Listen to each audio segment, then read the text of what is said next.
আসসালামু আলাইকুম রহমতুল্লাহ বারাকাত। 2023 বিশ্ব ইজতেমা এবছর 2 দিন আগে শুরু হয়ে গেছে। যদিও শুক্রবার থেকে আনুষ্ঠানিক কাজ শুরু হওয়ার কথা ছিল, করোনাকালীন সময় মানুষে ইজতেমা আসতে পারে নাই। তার যে একটা পিপাসায় মানুষ অনেক আগেই এসে পড়েছে। যদিও 23 তারিখ চালু হওয়ার কথা ছিল, 13 তারিখ চালু হওয়ার কথা ছিল, সেটা 11 তারিখে চালু হয়ে গেছে। আজকে 12 তারিখ বয়ান শুরু হয়ে গেছে, যদিও এই বয়ান 13 তারিখ শুরু হওয়ার কথা ছিল। আপনারা যারা আসেন নাই তারা আসার ব্যবস্থা চিন্তা করেন। তবে আগের তুলনায় এবার ইজতেমায় অনেক উপযোগী কাজ হয়েছে। এবারে টয়লেটগুলা নতুন করে দিয়েছে, রাস্তাঘাটগুলা পাকা করে দিয়েছে, ড্রেন করে দিয়েছে। মানুষের দুর্ভোগ অনেকটাই কমে গিয়েছে। গাড়ি রাখার পার্কিং আছে। যারা আগে আসতে পেরেছে তারাই ভোগান্তির থেকে বাঁচতে পেরেছে। যারা লাস্টে আসবে তারা একটু ভোগান্তিতে পড়তে পারে, কারণ যানজট পড়বে।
আল্লাহর হুকুমকে মানার সিফাত, ইয়াকিনের সিফাত, এগুলি জিন্দেগিতে আসার জন্য যখন মেহনত হইতেছিল, তো মেরে দোস্ত আর বুজুর্গ, মেহনত হইতে হইতে তাদের জিন্দেগির অবস্থা এরকম হয়েছিল যে অন্তরের ভিতরে তাদের ইয়াকিন এত মজবুত ছিল আর এত তামান্না আর আগ্রহ তাদের অন্তরের ভিতরে পয়দা হয়েছিল যে আল্লাহ তাআলার যে কোনো হুকুম আমাদের সামনে আসুক, আমরা সেই হুকুমকে স্বাগত জানাবো, আমরা সেই হুকুমকে ইস্তেকবাল করব, আমরা সেই হুকুমকে গ্রহণ করব।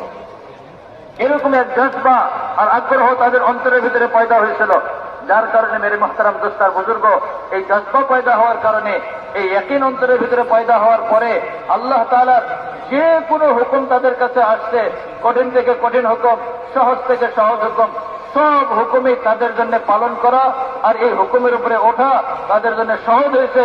কারণ তারা এই কথার ইয়াকিন তাদের অন্তরের ভিতরে ছিল যে এই হুকুম পালন করার মধ্যে আমাদের উভয় জাহানের সফলতা। সুতরাং এই হুকুম আমাকে পালন করতেই হবে, যে কোনো অবস্থাতে আমি এই হুকুমকে পালন করব। এই হুকুমকে পালন করার জন্য যত কোরবানি দেওয়া দরকার সব রকমের কোরবানি দেব।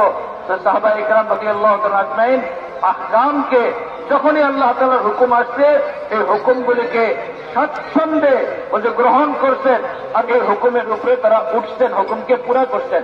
হুকুমকে পুরা করা তাদের